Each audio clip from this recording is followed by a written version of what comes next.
काल जो भीषण अपघात झाला म्हसवड पंढरपूर महामार्गावर जवळपास या पिकअपमधून या विहिरीमध्ये जवळपास 14 लोक या विहिरीत पडले होते आणि आपण पाहू शकतो की सध्या जो म्हसवड पंढरपूर जो मार्ग आहे या प्रकारे कुठल्याही प्रकारे या विहिरीला कटडा नसल्यामुळे जी 200 मीटरवरनं जी पिकअप वायबल होत आली ती डायरेक्ट या विहिरीमध्ये पडली आणि जवळपास 14 लोक या विहिरीत काल पडले होते.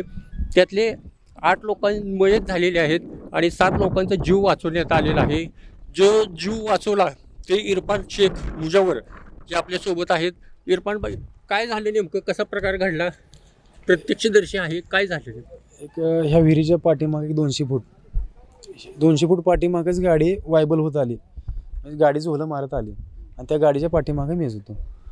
तर त्या गाडीच्या पाठीमागे बी गाडी कुठली नव्हती आणि पुढे बी गाडी कुठली नव्हती. जशी झोलं मारत आली तशी गाडी डायरेक्ट फिरीत गेली तशी गाडी डायरेक्ट फिरीत पडली. गाडी पडल्यानंतर डायरेक्ट आहे ना, मी डायरेक्ट इथं कोणच नव्हतं. तर मी आमच्या त्या टोमॅटो ऑफिसला इथं फोन केला. जेवढे आहेत ऑफिसनं सगळे घेऊन या, इथं गाडी अशी पडलेली आहे. आणि कुठलाच म्हणजे 1 सेकंद न थांबता एक मुलगा असं म्हणजे 3 वर्षाचा होता, असा उलटावून वर आलतं ती मुलगाच. आणि ते गाडीतले एक दुसरे 2-3 लोक म्हणजे जेंट्स होते, त्यांचे ते बाहेर निघले ते. तर ती मुलाकडे बघितल्यानंतर डायरेक्ट पहिली उडी मी त्या मुलाकडे घेतली. त्या मुलाला आहे ना एक असं बाहेर काढून माझ्या छातीला दाबून त्या तोंडातनं पाणी बाहेर काढलं. तेव्हा त्यानं असं म्हणजे श्वास घेतला त्याने, म्हणजे त्याचा जीव तिथं पाण्यातच वाचवला तिथं. अजून किती लोक? आणि दुसरी 4 लोक जेव्हा ते आमच्या तिथून आले ऑफिसवरनं, तर आल्यानंतर त्यांच्या सहकार्यानं सगळी ती बाहेर काढली. आपल्याबरोबर तुम्ही काय केलं काल? तुम्ही आम्हाला फोन आला इरफानचा, इथं ऑफिसवरच होतो, आपलंच ऑफिस आहे तिथं.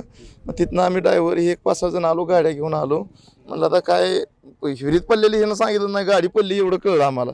मग म्हणलं आम्ही एक आमचं पिकअप 1-2 गाड्या दुसऱ्या घेऊन आलो. म्हणलं काय लय माणसं आहे ती म्हणल्यावर आपल्याला वाटलं आलं तसं आम्ही डायरेक्ट हिरी उड्या मारल्या.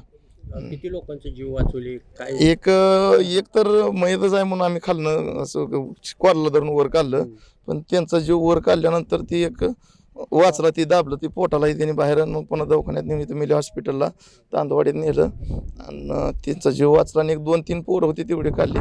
पुन्हा खाली असल्यामुळं काय बुडाही नाही, भ्या वाटायला लागलं. पुन्हा काय ते पाणी बी जास्त होतं ना. जवळपास 2 तास ज्या विहिरींमध्ये स्वतः ह्यांनी जी पडलेली माणसं काढली, ते काय काय काय अनुभवलं काल?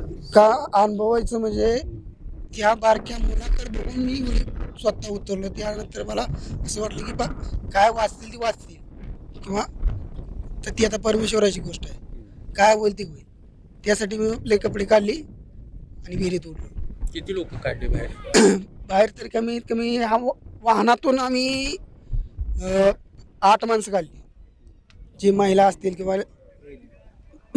महिला जास्त करून महिलांनी पोहायला येत नसते, त्यामुळं ती महिलासाठी एवढंही केलं आम्ही.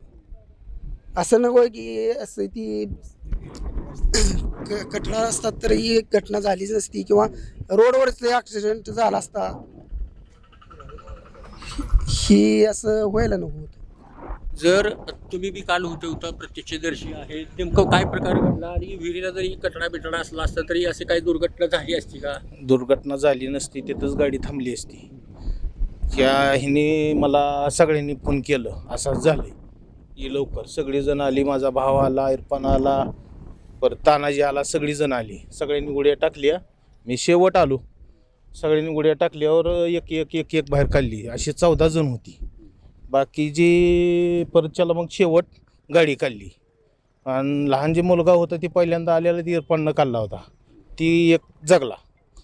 आणि असा व्यवस्थित आहे की ह्याला कटडा नसल्यामुळं गाडी विहिरीत आली. कटडा असता तर काहीच झालं नसतं. अशा किती विहिरी येतील? अशा 2 विहिरी द्या, 2 फुल, एक तसा फुल एक बाद आहे ना. 3 वेळा त्याचं काम केलंय तरी सुद्धा ती फुल तुटतोय सारखा. त्यांना दररोज फोन केला तर ती फोन उचलत नाही ती. एकंदरच आपण पाहिलं, जर काल जो दुर्घटना घडली अतिशय दुःखद होती. जर ह्या विहिरीला कटडा असला असता तर यामध्ये कुणाचाही जीव गेला नसता. त्या कटड्यालाच ती गाडी थडकली असती आणि तिथंच राहिली असती. आणि या कटड्या नसल्यामुळे असे जवळपास 3 ते 4 विहिरी आहेत या धोकादायक. त्यामुळे ही दुर्घटना घडल्याची गावकऱ्यांचं म्हणणे येत आहे. अरुण बाबर, महाराष्ट्र टाइम्स, पंढरपूर.